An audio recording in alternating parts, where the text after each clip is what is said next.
Indian polity మనకి prelims and మెయిన్స్లో one of the important subjects.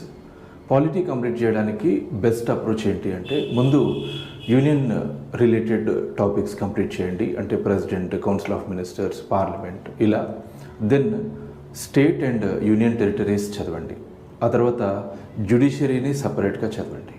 ఇప్పుడు union and state relations, centre state రిలేషన్స్కి సంబంధించి, అంటే అడ్మినిస్ట్రేటివ్ రిలేషన్స్, ఫినాన్షియల్ రిలేషన్స్, ఈ టాపిక్ కంప్లీట్ చేయండి. ఇక్కడికి పాలిటీకి సంబంధించి దాదాపు 50 to 60% of the syllabus complete అవుతుంది. Next citizenship, fundamental rights, directive principles, ఆ తర్వాత ఫండమెంటల్ డ్యూటీస్, ఈ బ్లాక్ కంప్లీట్ చేయండి.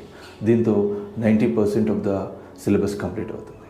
నెక్స్ట్ మీరు కాన్స్టిట్యూషనల్ బాడీస్, అట్లాగే ప్రియంబుల్, ఇంకా కొన్ని miscellaneous topics like historical underpinnings, ఇట్లాంటి